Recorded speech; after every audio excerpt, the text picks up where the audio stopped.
भाइयों बहनों, यज्ञ बड़ा श्रेष्ठ कर्म है, यज्ञ बड़ा पवित्र कर्म है। इस संसार का सबसे अगर कोई श्रेष्ठ कार्य है, अच्छा कार्य है, तो उसका नाम यज्ञ है। यज्ञ वो विद्या है जो हमें अच्छाइयों की ओर लेकर जाता है, स्वर्गीय परिस्थितियों का निर्माण करता है। कहते हैं कि ब्रह्मा जी ने जब सृष्टि का सृजन किया और मनुष्य को धरती पर भेजने लगे, तो मनुष्य रोने लगा, गिड़गिड़ाने लगा कि हमारे पास कोई शक्तियां नहीं है, हमारे पास कोई साधन नहीं है, हम धरती पर जाकर के क्या करेंगे, कैसे अपना जीवन यापन करेंगे। तो ब्रह्मा जी ने सहयज्ञा प्रजा सृष्टा पुरोवाच प्रजापति ब्रह्मा जी ने यज्ञ भगवान को सौंपा कि हे मनुष्यों, तुम यज्ञ भगवान को लेकर जाओ,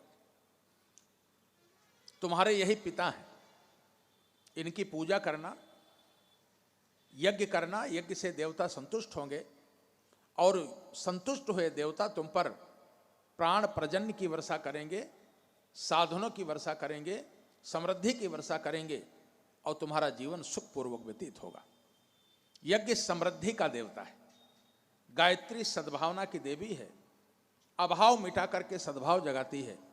और यज्ञ समृद्धि का देवता, यज्ञ हमें समृद्ध बनाता है। इसीलिए बड़े बड़े राजा लोग, महाराजा लोग, यहाँ तक कि इंद्रादि देवता भी बड़े बड़े यज्ञ किया करते थे। यज्ञ से राष्ट्र को समृद्ध बनाते थे, व्यक्तियों को समृद्ध बनाते थे, क्योंकि यज्ञ समृद्धि का देवता है। यज्ञ बड़ा पवित्र कार्य है। वेद में सूत्र आता है, यज्ञो वै श्रेष्ठतमं कर्म। श्रेष्ठतम शब्द का उपयोग किया है कि यज्ञ बड़ा श्रेष्ठतम कर्म है। श्रेष्ठ माने होता है अच्छा, लेकिन श्रेष्ठतम शब्द का उपयोग किया है, अच्छे से भी अच्छा कोई कार्य है, सबसे अच्छा कोई कार्य है, तो उसे यज्ञ कहा गया है। यज्ञ बड़ा श्रेष्ठ कार्य है। क्यों श्रेष्ठ कार्य है? दुनिया में बहुत सारे काम हैं, हर आदमी काम करता है, सहज रूप में कार्यों में लगा हुआ है, कर्तव्यों में लगा हुआ है। कोई खेती बाड़ी करता है, कोई व्यवसाय दुकान करता है, कोई नौकरी व्यवसाय करता है, कोई और अन्य धंधे करता है। हर आदमी कार्य करता है, कोई खाली थोड़ा बैठा है, हर आदमी कार्य में लगा हुआ है। संसार में सब कार्य करते हैं और कहते हैं कि जब तक ये मनुष्य का जीवन है तब तक हर व्यक्ति को कर्म करना पड़ता है। बिना कर्म किए कोई रह नहीं सकता, क्योंकि मनुष्य के जीवन के साथ कर्म जुड़ा हुआ है। बिना कर्म किए कोई रह नहीं सकता, हर आदमी को कर्म करना पड़ता है, चाहे कोई साधु सन्यासी ही क्यों ना हो जाए, लेकिन फिर भी शारीरिक धर्म के अनुसार उसे कर्म तो करना ही पड़ता है।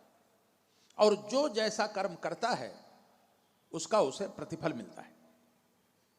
अच्छा करता है तो अच्छा, और बुरा करता है तो बुरा। माने जो कर्म जैसा करेगा उसका फल उसे निश्चित रूप से मिलता है। एकाट्य सत्य। गीता में भगवान श्री कृष्ण कहते हैं कि हे अर्जुन, यज्ञार्थात कर्मणो नेत्र लोकोयम कर्म बंधना।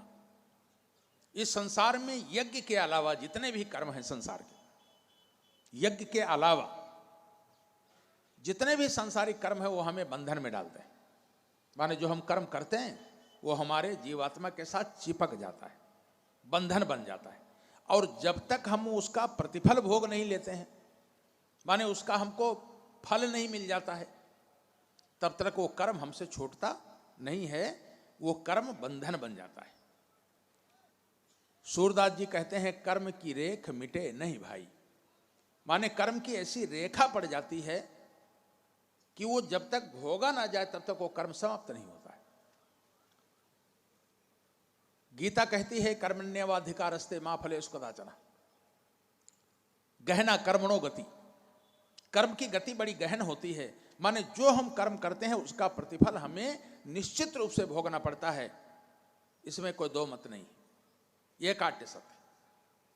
अच्छा करते हैं तो अच्छा फल मिलता है, और बुरा करते हैं तो बुरा फल मिलता है। और बुरा किया है तो बुरा मिलेगा, अच्छा किया है तो अच्छा मिलेगा। कभी कभी क्या है कि पहले खराब कर्म कर रहे थे, बाद में सुधर गए, अच्छा काम करने लगे, तो ये सोचते हैं कि जो हमने बुरा किया है उसका फल नहीं मिलेगा, अब अच्छा करने लगे, संत बन गए, महात्मा बन गए। लेकिन भाइयों बहनों ध्यान रखना, कि अच्छा कर रहे हैं आज, बड़ी अच्छी बात, उसका अच्छा फल मिलेगा, लेकिन जो बुरा किया है आपने उसका भी प्रतिफल भोगना पड़ेगा, क्योंकि जो भी कर्म किया जाता है उसका प्रतिफल हमें निश्चित रूप से मिलता है। गीता में भगवान श्री कृष्ण कर्मों की व्याख्या करते हुए कहते हैं कि कर्म 3 प्रकार के होते हैं। एक कर्म वो होते हैं जो हमें तत्काल फल देते हैं, कर्म किया फल उसका तुरंत मिल गया। दूसरे कर्म वे होते हैं जिसका फल कुछ दिन बाद मिलता है, कर्म करते रहिए थोड़े दिन बाद मिलता है। और तीसरे प्रकार के कर्म वे होते हैं जिनका प्रतिफल हमें इस जन्म में भी मिल सकता है, और इस जन्म में नहीं मिल पाए तो अगले किसी जन्म में मिल पाता है, लेकिन कर्म का प्रतिफल हमें निश्चित रूप से मिलता है। 3 प्रकार के कर्मों की व्याख्या और कहते हैं भगवान श्री कृष्ण कि पहले प्रकार के कर्म वे होते हैं जिन्हें क्रियमान कर्म कहते हैं, जिनका फल तुरंत मिल जाता है। जैसे प्यास लगी थी, पानी पिया तो तुरंत प्यास बुझ गई, भूख लगी थी, भोजन किया तो तुरंत भूख मिट गई, आग जल रही थी, हाथ लगा दिया तो तुरंत हाथ जल गया, माने कर्म किया तुरंत प्रतिफल मिल गया। इनको क्रियमान कर्म कहते हैं। दूसरे कर्म होते हैं जिन्हें संचित कर्म कहा जाता है। कर्म करते रहिए, संचित होता रहता है, कुछ दिन बाद उसका फल मिलता है। जैसे किसान खेती में हल चलाता है, बीज बोता है, खाद पानी देता है, निराई गुड़ाई करता है, देखभाल करता है, कर्म करता रहता है, लेकिन उसका फल उसको 4-6 महीने बाद फसल के रूप में मिलता है। विद्यार्थी साल भर वर्क करता है, पढ़ाई करता है, होमवर्क करता है, मेहनत करता रहता है, कर्म करता रहता है, लेकिन उसका प्रतिफल 1 साल बाद परीक्षा फल के रूप में मिलता है। माँ 9 महीने बच्चे को पेट में पालती है, देखभाल करती है, तब उसका प्रतिफल मिलता है। इनको संचित कर्म कहते हैं, माने कर्म करते रहिए, व्यवसायी धन लगाता है, कर्म करता रहता है, लेकिन कुछ दिनों बाद उसका फायदा उठाता है, तो इनको संचित कर्म कहते हैं। लेकिन तीसरे प्रकार के कर्म वो हैं जिन्हें प्रारब्ध कर्म कहा गया है। और प्रारब्ध कर्म वो हैं जो घोर कर्म किए जाते हैं, कठिन कर्म किए जाते हैं, उनका प्रतिफल इस जन्म में भी मिल सकता है, और अगर इस जन्म में वैसी परिस्थितियां ना बनी जीवन की तो वो कर्म क्षय नहीं होते, समाप्त नहीं होते, अगले जन्म में मिलते हैं, उसके अगले जन्म में मिलते हैं, कई जन्मों के बाद भी पिछले जन्मों के कर्म को भोगना पड़ता है, लेकिन जो कर्म किया गया है उसका प्रतिफल हमें जरूर मिलेगा। प्रारब्ध कर्म पिछले जन्मों के किए हुए कर्मों का प्रतिफल। कई बार ऐसा देखा गया है कि आदमी बड़ा साधु हो गया, संत हो गया, बड़ा जप तप करने लगा, बड़ा अच्छा काम करने लगा, दान पुण्य करने लगा, और उसके जीवन में परेशानी आ गई, तो आदमी सोचता है देखो जब से नहीं कर रहे थे तो अच्छा था, आजकल जब तप करने लगे, अच्छा काम करने लगे तो परेशानी आ गई। भाइयों बहनों, वो कहीं पीछे का कोई ऐसा कर्म है, दुष्कर्म, जिसका परिणाम आपको अभी मिला है, क्योंकि कोई कर्म क्षय नहीं होते हैं बिना अपना फल दिए। बिना फल दिए कर्मों का क्षय नहीं होता है। एक महात्मा जी थे, अपने शिष्यों को कर्म फल का सिद्धांत सिखा रहे थे। एक दिन कहीं जा रहे थे तो देखा एक तालाब था, तालाब में एक मछुआरा मछली पकड़ रहा था। तो शिष्यों ने पूछा, गुरुदेव ये मछुआरा इतनी मछलियां मार रहा है, मछलियों को पकड़ पकड़ के टोकरे में रख रहा है, क्या इसका इसे प्रतिफल नहीं मिलेगा? तो महात्मा जी ने कहा जरूर मिलेगा। बहुत दिन बीत गए, कई वर्ष बीत गए, और कई वर्षों के बाद एक दिन महात्मा जी अपने शिष्यों के साथ जंगल में गए थे लकड़ियां चुनने के लिए। महात्मा जी एक जगह जाकर के रुक गए और शिष्यों को बुलाए, शिष्यों जरा उस झाड़ी के पीछे जाकर के देखना क्या है।